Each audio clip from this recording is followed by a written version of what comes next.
সম্মানিত দেশবাসী, আমাদের নেত্রকোনায় শুরু হয়ে গেছে বন্যা। স্থানীয়ভাবে বৃষ্টি হচ্ছে এবং পাহাড়িভাবে ডল নেমে আসছে। এই যে দেখেন, নদীতেও কিন্তু পানি বাড়তেছে, প্রচুর পরিমাণে পানি হয়ে গেছে। আর পানিও কিন্তু এই যে একদম আমাদের ফসলি জমিতে প্রবেশ করেছে। এই যে দেখেন একদম কী অবস্থা, নদীতে প্রচুর পরিমাণে পানি, পাহাড়ে ডল নেমে আসছে। আর এইভাবেই যদি পানি বাড়তে থাকে, আমাদের ফসল কি রক্ষা করা সম্ভব হবে? এই যে জায়গা, এখন যে জায়গাটা দেখতেছেন, এই জায়গাটাতে কিন্তু ভেঙে যায়, মানে ভেঙে এই যে ফসলি জমি নষ্ট হয়ে যায়। এইখান থেকে গত বন্যার সময় এদিক দিয়ে ভেঙে একদম পানি প্লাবিত হয়ে যায় আমাদের গ্রাম, আর সব কিছু নষ্ট হয়ে যায়, ফসলি জমি একদম নষ্ট হয়ে যায়। তো এখন সব কিছু আল্লাহ তালার হাতে। আল্লাহ তালা যদি রক্ষা করেন এবং সম্পূর্ণ ভিডিওটি দেখেন এবং আমাদের নেত্রকোনার অবস্থান দেশবাসীর কাছে পৌঁছাইতে ভিডিওটা সবাই একটু শেয়ার করে দেবেন। আপনাদের এলাকার কী অবস্থা অবশ্যই জানাবেন। আমাদের নেত্রকোনার অবস্থা একদম ভালো নয়। স্থানীয়ভাবে বৃষ্টি হচ্ছে, প্রচুর পরিমাণে বৃষ্টি হচ্ছে এবং পাহাড়ি ডল নেমে আসছে।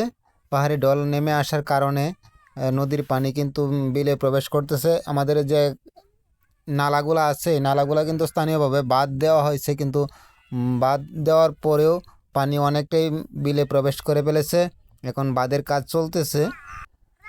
তো স্থানীয়ভাবে বৃষ্টি হচ্ছে, স্থানীয়ভাবে বৃষ্টি হওয়ার কারণে কিন্তু পানি জমে গেছে, ফসলি জমি পানির তলে তলিয়ে যাচ্ছে। আর এইভাবেই তলিয়ে যাচ্ছে কিন্তু কৃষকের স্বপ্ন নিমিষেই শেষ হয়ে যাচ্ছে। আল্লাহ তালাই ভালো জানেন নেত্রকোনাবাসীর ভাগ্যে কী আছে। যে দেখেন একদম কিন্তু বাড়ির কাছাকাছি পানি চলে আসছে। এটি আমাদের বসত বাড়ি, আমাদের এলাকার এই যে মানুষের বাড়িঘর দেখেন, কিন্তু একদম রাস্তার পাশে কিন্তু পানি চলে আসছে, ফসলি জমি তলিয়ে যাচ্ছে। জানি না মানুষের ভাগ্যে কী আছে।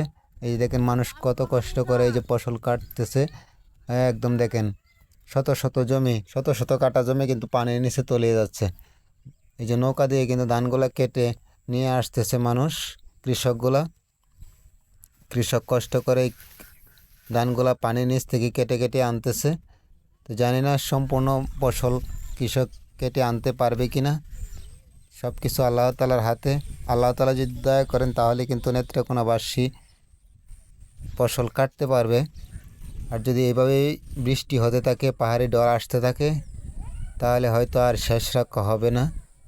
যদি বাঁধগুলো ভেঙে যায় তাহলে তো আর কোনোভাবেই ফসল রক্ষা করা সম্ভব হবে না। এই যে দেখেন অনেক দূরে কিন্তু মানুষগুলো, আমি একটু জুম করে দেখানোর চেষ্টা করলাম।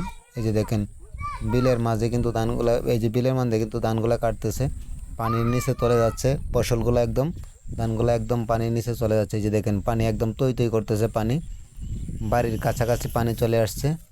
নিচু যে জমিগুলো আছে এই যে দেখেন পানির নিচে ধানগুলো একদম নষ্ট হয়ে যাচ্ছে, পানির নিচে এই যে চলে যাচ্ছে। দেখছেন কি অবস্থা।